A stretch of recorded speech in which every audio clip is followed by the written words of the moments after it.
I know I can send you any offensive reel and it's gonna go over well.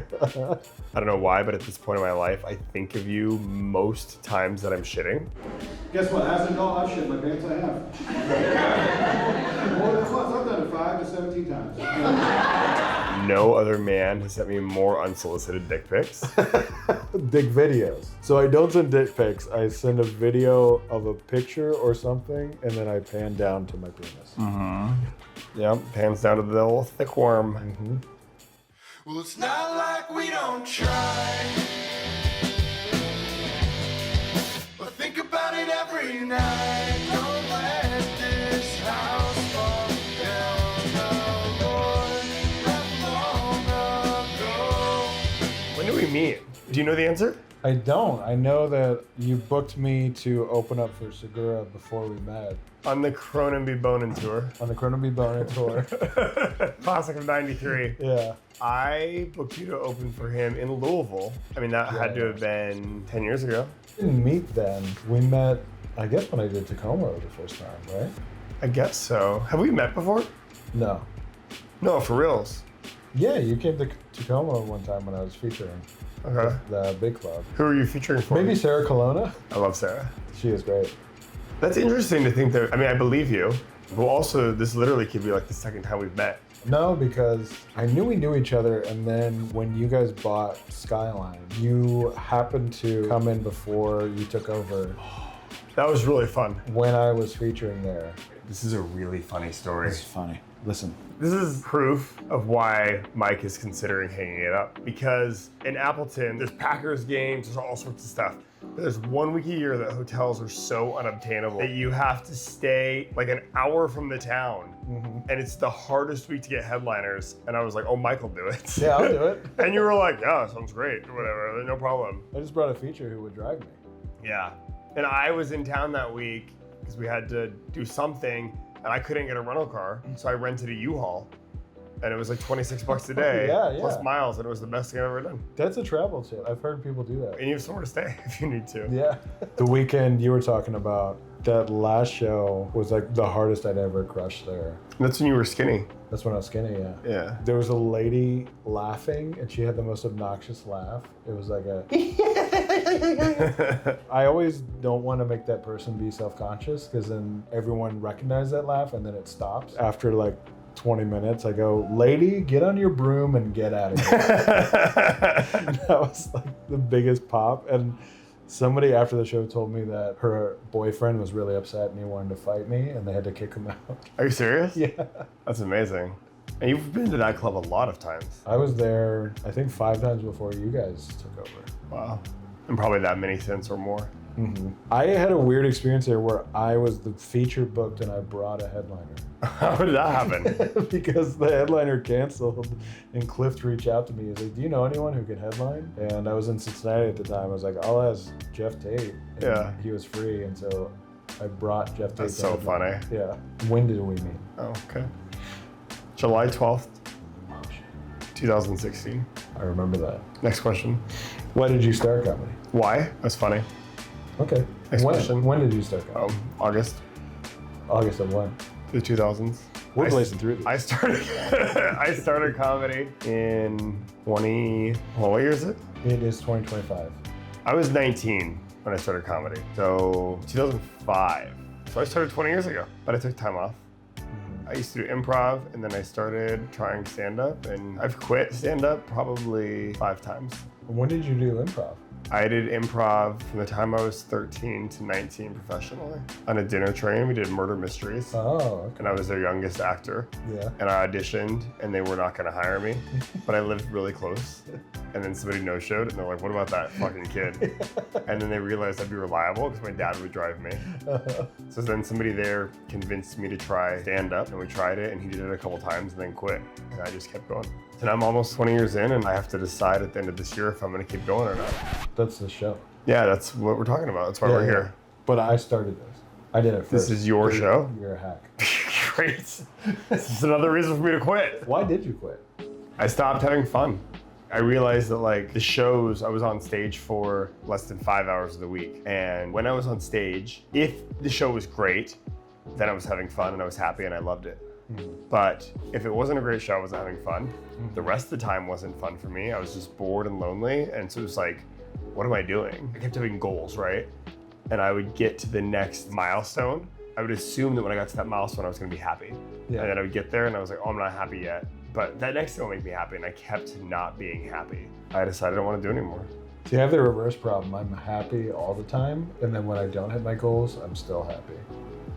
Why is that a problem? Because I don't want to quit. I know, but why do you have to quit? I'm not saying that I have to quit, but I just gotta figure something out. I have a question. Yeah. So the idea of this project is to document your last year and what you're trying to figure out or what you're trying to do, right? Yeah. So the clips that I've watched, I feel like have been very encouraging and supporting of you doing stand-up. I think you're hilarious. I really like your comedy. I love you as a person. I feel like I have questions to ask you that are like, can I use it as the microphone? Yeah. I have a question, and I feel like this is poignant towards this project, but I want everyone watching to know I support him and believe in him as a person and a comedian, but I'm a dad, right? And you're a dad. And part of the reason why I stopped going on the road was because I had to stop going on the road for the sake of my family. So I feel like for you at this point, that's the bigger piece behind this project is yes, you love stand-up and yes, you're great at stand-up, but you're not supporting your family right now in the way that you want to. Mm-hmm. How do you keep doing this thing that doesn't allow you to support the semen that you didn't pull out with, you know? My semen demon? The semen demons. That is a great question. Yeah. Oh, sorry. Part of this is hoping that I build something to get to that point. I feel like for the last 15 years in stand-up, I've been attainability is just around the next corner. Yeah.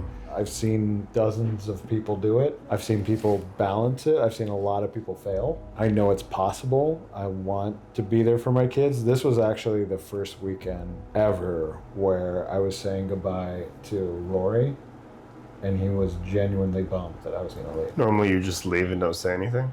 No, I say things every time, but it didn't register before that I was going to be done. Oh. That was really tough. Tommy Johnigan canceled a week in Tacoma one time and he was like, hey, he's like, I'm sorry I have to do this, but my daughter's at an age where she just really needs me around. Mm-hmm. And I know you probably don't understand yet, you don't have kids or whatever. And I didn't.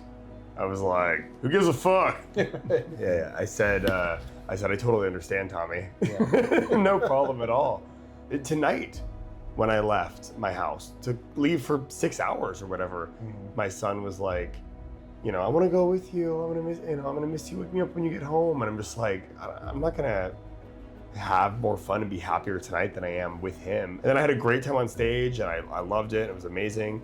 And then I got off and I'm like, okay, well now I'd like to be home, and I'm watching freaking cream pie jokes I've seen on the internet 400 times. Banana, gross. Can your kid do a blowjob shot on stage? He would try. Yeah. He'd probably do better than me. He wouldn't do worse. What's your biggest goal? And then what is your goal that you feel like you'd be like, okay, I'm okay now? I mean, my biggest goal is Sell at the Apollo. Sell out the Apollo. I don't know. I mean, my biggest goal would be to travel around, headline every club with door deals and make the money and be able to afford to have a house. I guess my model is more like Josh Sneed of he gets to pick whatever dates he wants. But part of that is that he has... Your goal is to own a t-shirt company and do marketing for Airheads? Uh-huh. It's not a bad goal in comedy. Not a bad goal at all. Well, maybe I can do Verner's and just I want to find that balance of being there with the kids. I want to do what Sneed and Chad do, where they take the summer off. Or sure. I want to take the fall off if my kids are playing football or whatever. So if you were making $100,000 a year doing 20 weeks, you'd be ecstatic. Yeah. Right now you're making $100 a year doing 20 weeks. $100 a year doing 35 weeks. Well, you had a good year. Yeah, it's not bad. Just since we started, because we're 4 days apart in age, and we both started at 19, so pretty much. Wow. Yeah. When we started comedy, you would get really good, and then the club would promote, and then they would sell the shows. You would get better, and then you get an agent. It's our job as the comedian to draw the crowd. We're also in another change of reels and stand-up clips. I think that's on the down curve right now. What do you think it's going to be now? I have no idea. Reels, and then crowd work clips. And then crowd work clip, people are not liking crowd work clips anymore. Yeah, they're getting tired of it. Yeah. I think that's probably one of the hardest things for me as somebody that's like quit multiple times. I didn't do stand-up for the last 7 years at all. Watching people get famous doing things that I was good at. I had an improv background, so I'm good at crowd work. And I'm like, oh, you know, and who knows, right? Like, I mean, this percentage of people there's a ton of people out there doing great stuff. Yeah. But there's part of me that's like, what if I had been doing it this whole time and had been recording these shows? And so I feel like that's probably something for you now where you're like, what if you're 21 is where that thing hits? Yeah. Both Bradupton and Gabriel Rutledge in the last few years started selling significant tickets after doing comedy for a very long period of time. I mean, so yeah, you don't know when it's gonna happen or where it's gonna happen. Gregwarren got his first break at 25 years in. Give him another 25 and he has a He's chance. only getting so close. He's so funny too. Yeah. Younger comics ask him, what's the trick? He's like, just wait 25 years. Wait, 25 years? Well, that's the other thing is too, they'll be like, oh, that person blew up overnight. And it's like, no, they didn't. They blew up over 25 years. It's just everyone's experience is different in comedy. That used to be the goal, I remember, was trying to get that late night set. Like, that was the thing. And now, I mean, it's cool. It'd be awesome, obviously. You'd be stoked.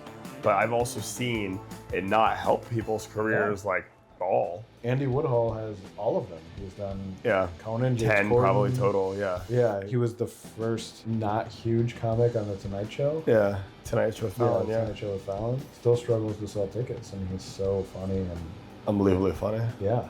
I think that's another thing that's frustrating at times is watching people who started at the same time as you or after you hit that moment quicker for whatever reason. There was a show called Man Up, Stand Up that the theme song was Man Up, Stand Up, drink a beer, shoot a deer, punch someone in the face. Oh yeah, that's right.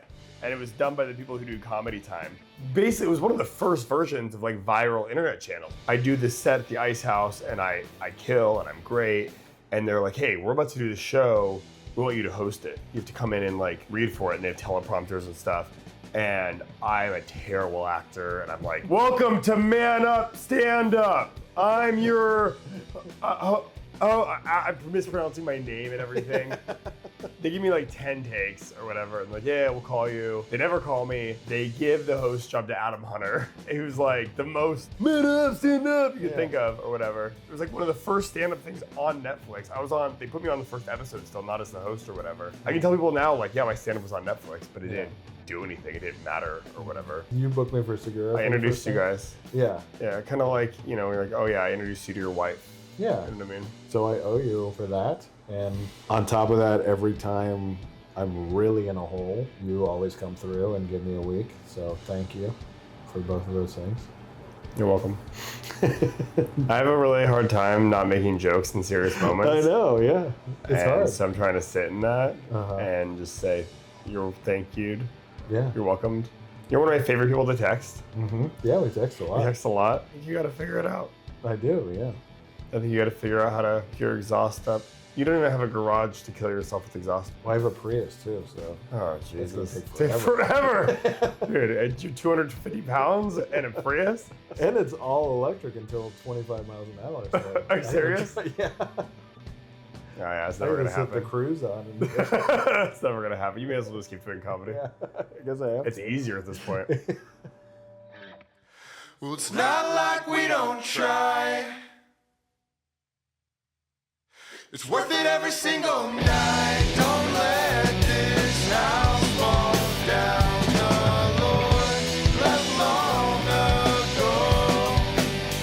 ago. Mike Cronin, he's great. Super easy to work with, great guy, highly dependable. Yeah, of course. Let me know if you have any other questions. All right, bye. Got the improv asking about booking Mike. No, that was Little Caesars doing a reference check. Oh, nice.